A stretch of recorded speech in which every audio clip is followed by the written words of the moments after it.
ये हमने एक ऐसी किट बनाई है जिसका यूज करके हम किसी भी मोटर या किसी भी रोटेटिंग डिवाइस के डायरेक्शन को सेंस कर सकते हैं।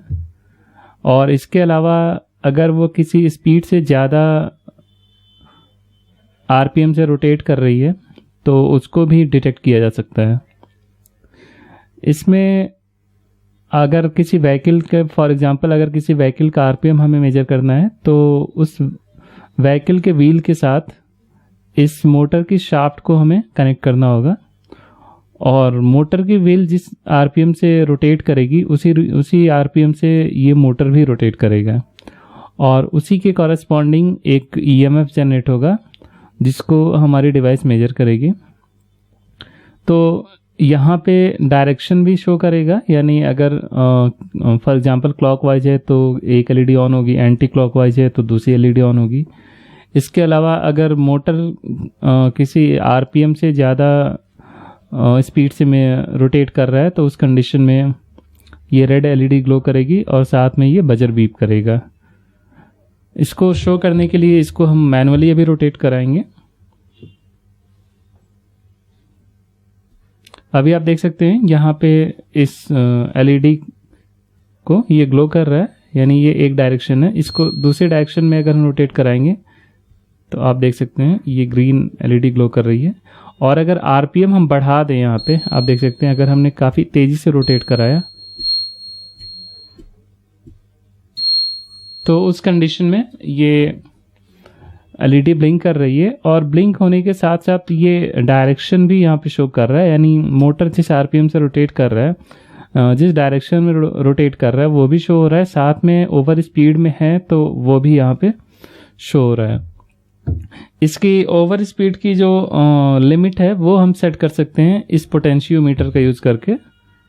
यहाँ पे आप देख सकते हैं पोटेंशियोमीटर हमने लगा रखा है, तो इससे हम थ्रेशोल्ड सेट कर सकते हैं। फॉर एग्जांपल इसकी लिमिट को हमने बहुत ज़्यादा कर दी तो अभी आप देख सकते हैं अभी उतनी तेज़ी से रोटेट नहीं हो पा रहा है बाई हैंड जितने पे ये बीप कर सके। इसको हम थोड़ा कम करते हैं, इसको हमने कम कर दिया। अब आप देख सकते हैं हल्के भी रोटेशन पे ये शो कर रहा है, यानी इसको यूज करके हम किसी भी व्हीकल या फिर किसी भी मोटर के आरपीएम के डायरेक्शन यानी रोटेशन के डायरेक्शन को हम सेंस कर सकते हैं। साथ में हम चेक कर सकते हैं कि कहीं ऐसा तो नहीं कि मोटर किसी आरपीएम किसी फिक्स लिमिट से ज़्यादा स्पीड से रोटेट कर रहा है। इसको ईजिली हम कहीं भी लगा सकते हैं क्योंकि पावर सप्लाई के लिए हमने यहाँ पे आप देख सकते हैं जैक दिया हुआ है। यहाँ पे आप अडॉप्टर कनेक्ट करके पावर सप्लाई इजीली कनेक्ट कर सकते हैं, या फिर आप चाहें तो बैटरी भी लगा सकते हैं। 12 वोल्ट की बैटरी यहाँ इजीली हम कनेक्ट कर सकते हैं और उस कंडीशन में भी हमारी डिवाइस प्रॉपरली ऑपरेट होगी। अब हम देखते हैं इस किट को हमें कैसे बनाना है। इसको बनाने से पहले आप सारी चीज़ें एक बार चेक कर लेंगे कि जितने भी कंपोनेंट्स इसमें रिक्वायर्ड कंपोनेंट्स हैं वो आपके पास हैं, और इसके अलावा आपके पास टूल्स भी होने चाहिए जो इस पीसीबी को बनाने के लिए जिनकी ज़रूरत पड़ेगी। कंपोनेंट्स की एक लिस्ट मिली होगी आपको, उसमें आप मैच करा लेंगे कि जितने भी कंपोनेंट्स इस बोर्ड पे लगे हैं, यहाँ पे आप देख सकते हैं, इससे भी आप मैच करा सकते हैं। इस बोर्ड पे जितने भी कंपोनेंट्स लगे हैं वो सारे आपके पास होने चाहिए। यहाँ पे एक जैक हमने लगा, पावर जैक, ये बजर है, power switch, diode, connector, potentiometer, IC, ये भी ये आपकी गेट आईसी, ये प्लस यहाँ पे कंपैरेटर आईसी, ये सारे डायोड्स हैं, एलईडीज, जीना डायोड, रेजिस्टेंसेस, ये सारी चीज़ें आप देख लेंगे। प्लस ये पीसीबी बोर्ड आपके पास होना चाहिए, और इसके अलावा टूल्स में आपके पास एक मल्टीमीटर की ज़रूरत पड़ेगी जो कि डिफरेंट चीज़ों को टेस्ट करने के लिए यूज़ किया जाएगा। फॉर एग्जांपल आप यहाँ से इसको वोल्टेज चेक कर सकते हैं, यहाँ पे आप रेजिस्टेंस चेक कर सकते हैं, और यहाँ आप करंट चेक कर सकते हैं, कंटिन्यूटी चेक कर सकते हैं। तो ये सारी चीज़ें टेस्ट करने के लिए इस मल्टीमीटर की ज़रूरत पड़ेगी। देन ये अलाइनर की ज़रूरत पड़ सकती है आपको आईसीज को रिमूव करने के लिए। कटर की ज़रूरत पड़ सकती है जो कटिंग के लिए किसी भी वायर को कट करना है या फिर किसी भी कंपोनेंट के पिन्स को कट करने हैं तो उस कंडीशन में आपको कटर की ज़रूरत पड़ेगी। और इसके अलावा एक मल्टीमीटर होना चाहिए आपके पास, एक सोल्डिंग आयरन होना चाहिए और एक सोल्डिंग वायर होना चाहिए आपके पास। ये सारी चीज़ें होनी चाहिए, तभी हम इसे बना सकते हैं ईजिली। तो हम शुरू करते हैं इसे बनाने से पहले हम कंपोनेंट्स का एक ओवरव्यू लेते हैं कि इसमें कंपोनेंट्स को हमें कैसे लगाने हैं और उनकी क्या वर्किंग है। सबसे पहले हम एक व्यू लेंगे कि ये हमारा सिस्टम क्या है और कैसे वर्क करता है। इसमें यहाँ से हम पावर सप्लाई कनेक्ट करते हैं, तो ये पावर सप्लाई यहाँ पे आप देख सकते हैं प्रोटेक्शन के लिए एक डायोड हमने लगाया है और ये पावर सप्लाई इस पूरे बोर्ड को जा रहा है। यहाँ पे अभी 12 वोल्ट की सप्लाई हमने लगा रखी है, तो पूरा सिस्टम हमारा अभी करेंटली 12 वोल्ट पे वर्क कर रहा है, एक्सेप्ट ये 0.7 वोल्ट का ड्रॉप हो रहा होगा, यानी ऑलमोस्ट 11.3 वोल्ट के अराउंड वोल्टेज आ रहा है हमारी पूरी सर्किट में, यानी ये सारे कंपोनेंट्स इसी वोल्टेज पे रन कर रहे हैं। और यहाँ पे जो मोटर है इसको जब हम रोटेट कराते हैं तो इसके दोनों टर्मिनल पे एक इंड्यूस्ड ईएमएफ जनरेट होता है, यानी इन दोनों टर्मिनल के क्रॉस एक वोल्टेज जनरेट होता है। उसी वोल्टेज को हम इस सर्किट को देते हैं। फॉर एग्जांपल अभी हम देखना चाहें अगर, तो आप मल्टीमीटर अगर देखेंगे तो आप देख सकते हैं ये एक वोल्टेज जनरेट हो रहा है, ये उधर नेगेटिव वोल्टेज जनरेट हो रहा था और दूसरी डायरेक्शन में पॉजिटिव वोल्टेज जनरेट हो रहा है। तो यही प्रिंसिपल हम यूज़ करके इस पूरे सर्किट को रन करा रहे हैं, यानी जो वोल्टेज जनरेट हो रहा है उसको हम कंपेयर करा रहे हैं इस कॉम्परेटर आईसी के थ्रू। यहाँ पे एक कॉम्परेटर आईसी हमने लगा रखी है और इसका जो लिमिट है, जो थ्रेशोल्ड वोल्टेज है, वो हम इस पोटेंशियोमीटर के थ्रू सेट करेंगे, यानी इसके थ्रू जो भी हम वोल्टेज सेट करेंगे वो थ्रेशोल्ड होगा, उससे ज़्यादा वोल्टेज किसी भी डायरेक्शन में आता है, चाहे पॉजिटिव चाहे नेगेटिव, क्योंकि यहाँ पे हमने एक ब्रिज लगा रखा है। तो ब्रिज के आउटपुट पे जो यानी मोटर को ब्रिज के थ्रू ब्रिज के इनपुट पे कनेक्ट किया, ब्रिज का आउटपुट इससे कनेक्टेड है। तो इस पे आप किसी भी डायरेक्शन में रोटेट कराएंगे तो एक जो वोल्टेज है वो इधर फ्लो करेगा, जो कि एलईडीज को इंडिकेट करने के लिए यूज़ किया जाएगा, और एक वही सेम वोल्टेज इधर भी फ्लो करेगा जो कि इस कॉम्परेटर आईसी को जाएगा। इसके अलावा यहाँ पे एक एंड गेट की आईसी हमने लगा रखी है, यानी 7408 आईसी यूज़ किया गया है यहाँ पे। तो इस आईसी में इस आईसी का आउटपुट से हमने 3 एलईडीज कनेक्ट कर रखी हैं, आप देख सकते हैं। और यहाँ पे ये 2 एलईडी इससे कनेक्टेड है और एक एलईडी हमारी इस कॉम्परेटर आईसी कनेक्टेड है, यानी थ्रेशोल्ड से ज़्यादा होता है तो ये एलईडी ग्लो करती है और बाकी दोनों डायरेक्शन में ये दोनों एलईडी ग्लो करती हैं। तो ये बेसिक प्रिंसिपल है वर्किंग का। और इसको हम देखते हैं कि इसको हमें कंप्लीट कैसे करना है, अपने बोर्ड पे कैसे कंपोनेंट्स को लगाने हैं और कैसे उनकी सोल्डिंग करनी है। तो ये जो बोर्ड है हमारा, इधर इसमें आप देखेंगे ये पीसीबी बोर्ड है जिसके 2 लेयर हैं। ये टॉप लेयर कहलाता है जिधर से कंपोनेंट्स लगाने होते हैं, ये बॉटम लेयर जिधर से हमें सोल्डिंग करनी होती है।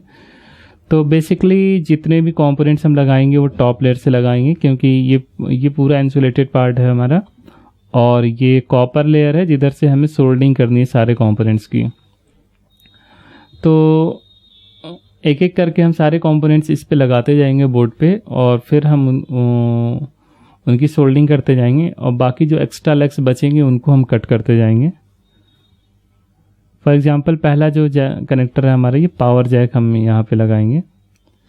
पावर जैक लगाने के लिए आप देख सकते हैं इस बोर्ड पे सिंपल ये इसके पॉइंट्स हैं, और इसमें इसी डायरेक्शन में ही लगेगा ये, इसमें कुछ प्रॉब्लम नहीं होनी चाहिए लगाने में। इसके बाद यहाँ पे हमें एक डायोड लगाना है जो कि प्रोटेक्शन के लिए यूज़ किया जा रहा है। तो डायोड के डायरेक्शन को आप ध्यान से देखेंगे कि इसमें जो इसका कैथोड टर्मिनल है, ये एनोड कहलाता है, ये कैथोड जिधर स्ट्रिप बनी है, तो इसको हमें इसी डायरेक्शन में लगाना है। तो इसके जो 2 टर्मिनल्स हैं, ये 1 और 2 मान लें, तो 1 नंबर पे एनोड लगेगा, 2 नंबर पे कैथोड लगेगा, इन दोनों पॉइंट्स पे। इससे हमें सिंपली इंसर्ट करा लेना है। उसके बाद इसकी हमें सोल्डिंग करके जो एक्स्ट्रा पिन है उसको कट कर लेना है। इसके अलावा इसमें हमें एक पावर जैक लगाना होगा। पावर जैक को आप किसी भी डायरेक्शन में लगा सकते हैं। ऐसे ऐसे जिधर से इजीली लग जाए वैसे आप लगा लेंगे। उसके बाद बजर हमें लगाना है। बजर को लगाते समय आप नेगेटिव और पॉजिटिव टर्मिनल का ध्यान रखेंगे। यहाँ पे आप देख सकते हैं रेड वाला वायर बाहर है, तो यानी पॉजिटिव है, ये नेगेटिव, तो उसी तरह से यहाँ पे हमें इसे लगाना है। तो सिंपली यहाँ पे हम लगा देंगे। इसके बाद एक यहाँ पे हम टर्मिनल जैक, ये स्क्रू टर्मिनल लगाएंगे जहाँ से हमें मोटर को कनेक्ट करना है। इसको हम इस तरह से लगाएंगे कि वायर जो है वो बाहर की तरफ निकले, यानी इसको आप ऐसे लगा देंगे तो फिर कनेक्शन करने में प्रॉब्लम होगी। तो इसको हमें इस डायरेक्शन में ही यहाँ पे लगाना है, इस दोनों पॉइंट पे। इसके अलावा ये पोटेंशियोमीटर है, तो पोटेंशियोमीटर को सिंपली हम ऐसे लगा सकते हैं जैसा लगा हुआ है। ये बेस है, तो बेस लगाते समय हमें आईसी के डायरेक्शन को देखना होगा। आप देख सकते हैं जो आईसी है हमारी, इसका जो कट है वो इस कॉर्नर पे है, तो इसका जो बेस है उसका भी कट इसी कॉर्नर पे आना चाहिए, तो उसमें इजीली हम लगा सकते हैं। बेसिकली जो आईसी के बेस होते हैं उनको इसलिए लगाते हैं सो दैट कि आईसी हमारी कभी बर्न आउट ना हो, यानी जो भी आईसी हमने लगाई है सर्किट में वो ख़राब ना हो। इनकेस अगर ख़राब भी हो जाए तो उसको हम चेंज कर पाएँ। यानी अगर हम सोल्डिंग करेंगे तो उस समय ओवर टेम्परेचर की वजह से आईसी ख़राब नहीं होगी। और दूसरा बेनिफिट ये होगा कि आईसी को हम चेंज कर सकते हैं, रिप्लेस कर सकते हैं नई आईसी के साथ, इनकेस कोई प्रॉब्लम हो जाती है आईसी के साथ तो। और ये रेजिस्टेंस है, सिंपली आप किसी भी डायरेक्शन में से लगा सकते हैं। और ये कैपेसिटर है, आप देख सकते हैं। कैपेसिटर को लगाते समय ध्यान रखना होगा इसकी जो वाइट स्ट्रिप है वो इस तरफ होनी चाहिए, यानी छोटा वाला टर्मिनल, ये बड़ा वाला टर्मिनल पॉजिटिव। और बाकी 4 डायोड हैं जैसा हमने आपको यहाँ बताया था। यहाँ पे भी आप डायरेक्शन को ध्यान में रखेंगे। ये cathode anode, cathode anode, cathode anode और ये कैथोड एनोड, तो ये इसी डायरेक्शन में चारों डायोड लगने चाहिए। और इसके बाद देन ये जीना डायोड है, तो जीना डायोड को भी आप, ये 5.1 वोल्ट का जीना डायोड है, तो आप देख सकते हैं इसमें जो कैथोड है वो इस तरफ है और एनोड इस तरफ है, तो इसको भी हमें ध्यान में रखना है। प्लस ये जितने भी रेजिस्टेंसेस हैं आप सबको ध्यान से देख लें, इसी डायरेक्शन में लाएंगे। ये एलईडीज हैं, एलईडीज के सारे के पॉजिटिव टर्मिनल इधर है, नेगेटिव यानी कैथोड इधर है, एनोड इधर है। और इस आईसी का, फिर से आईसी का बेस हम लगाएंगे, तो बेस को लगाते समय उसकी नॉच इस तरफ होनी चाहिए और आईसी की भी नॉच इसी तरफ होनी चाहिए। यानी इस तरह से सारे कंपोनेंट्स हम इस बोर्ड पे लगा लेंगे। लगाने के बाद आपको कुछ नहीं करना है, बेसिकली पावर सप्लाई आप चाहें तो टेस्ट कर सकते हैं। तो यहाँ पे हम चाहें तो यहाँ इनपुट पे ही पावर सप्लाई चेक कर लेंगे, ये हमारा कॉमन पॉइंट है। तो आप देख सकते हैं जो भी हमने वोल्टेज दे रखा है, और इसके टर्म जो पॉइंट्स हैं वो आपको दिख जाएंगे। फॉर एग्जांपल यहाँ पे पिन नंबर 8 पे 5 वोल्ट आना चाहिए, और इस आईसी पे आप देखेंगे तो यहाँ पे जो भी हमने इनपुट दे रखा है वो वोल्टेज आना चाहिए। और यहाँ पे हमने जीना डायोड के थ्रू वोल्टेज दिया है, तो 5.1 वोल्ट के अराउंड आना चाहिए।